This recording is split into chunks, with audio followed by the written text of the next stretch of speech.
So I am Megan Townsend, and I always have to think about it. I'm pretty sure I'm 36.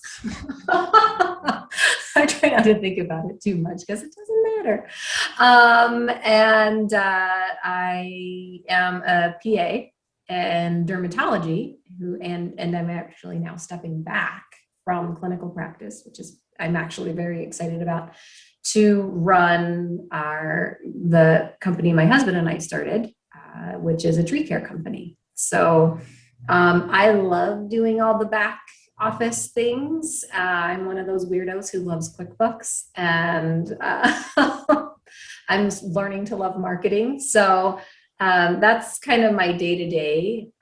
We have two kids who are 9 and 6, and they are usually really fun. Not always. And so we just love doing things together as a family for the most part. So we like to hunt and hike, and the more we can be outdoors, the better. So you were saying something about the brain fog, and I forgot to say, what I came to you with, right? So you can name the conditions, right? And you named kind of the symptoms, but I have several autoimmune diseases. So I have Sjogren's and Hashimoto's and celiac, and I thought I was doing pretty well managing them, but at a certain point, it came to a breaking point where I was waking up with migraines, and it's probably one of the worst things that I didn't even realize was so bad was the brain fog, that I would be mid-sentence during a patient visit and have no idea what I was talking about. And luckily we have scribes in the room with us, and usually it's one person who's with you most of the time. And I would sort of make a joke about it, like, oh gosh, Ashlyn, where was I? Because I would it was kind of embarrassing, especially with new patients who hadn't met me. So it was it would even affect my confidence. I could hardly have a conversation before, truly, start to finish conversation, know where I was going with things. So that has just almost completely cleared up. I lived with a headache almost all the time, except for when I was fully asleep. I was at the point where I had a headache from the time I woke up to the time I went to sleep. And maybe I didn't feel like I had a headache sometimes, but that's because it just wasn't as bad.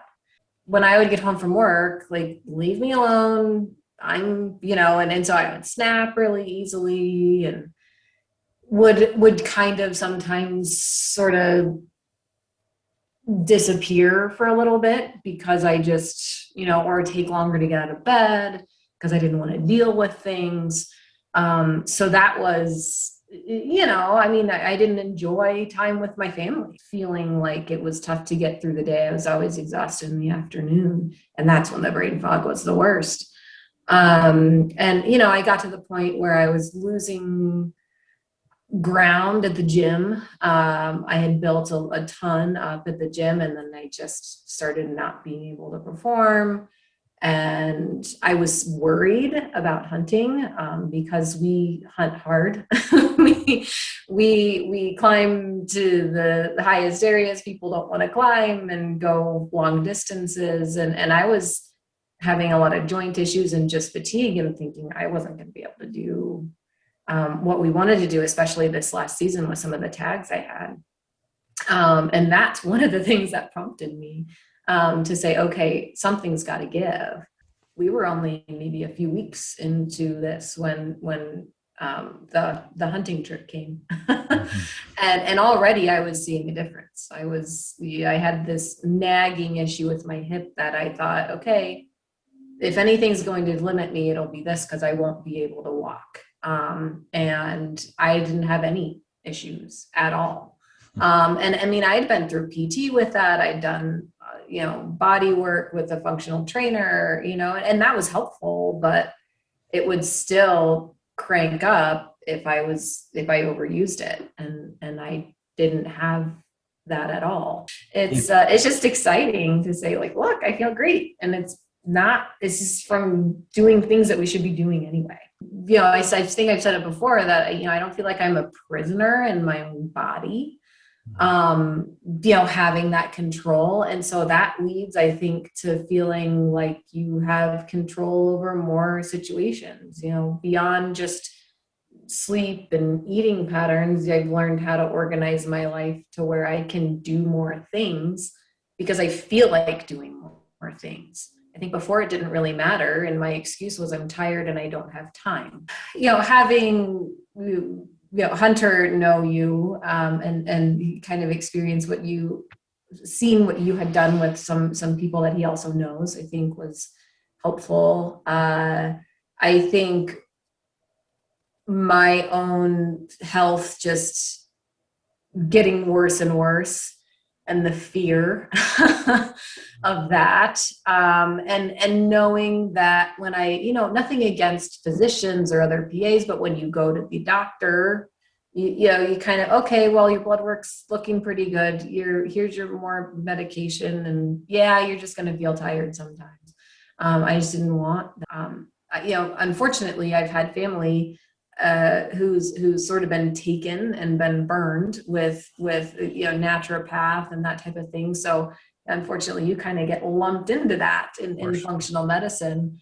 And so it took a little time for me to say, okay, all right, this isn't quackery or woo woo or anything like that. There's a lot of science behind it, and but it's a lot of work too. Well, and one thing I tell people is, look, the first consultation, right? Go online, sign up, just find out more.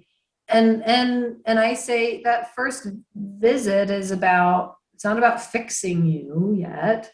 It's about feeling each other out, and whether you think that you would take them on as a client or patient, and whether that person thinks that they would want to go through your program. So you're not out a lot if you just kind of try that first visit and see what happens. Because I said, Dr. Harrison, I don't think will just take anyone either. I think if you see somebody who clearly is not ready, and is just going to be banging their head against the wall, I think you may tell them, when you're ready, come back. When I see somebody like that who really seems motivated, I just say, look, I've been through have you ever heard of functional medicine? I think I asked them first, and I tell them a little bit about it, and say, if this is something that you think you would do, I know somebody who's really good at it, and I've been through the program, and it's made a huge difference for me. And I also talk about how you're not one of those practitioners who kind of grabs onto a patient and keeps them and keeps them dependent, and let me sell you all of my wares and snake oil and this, that, and the other. So I think that gets people excited too, that they know that they can learn and do it themselves after a while. And if they need a tune-up, they have somebody they can go to.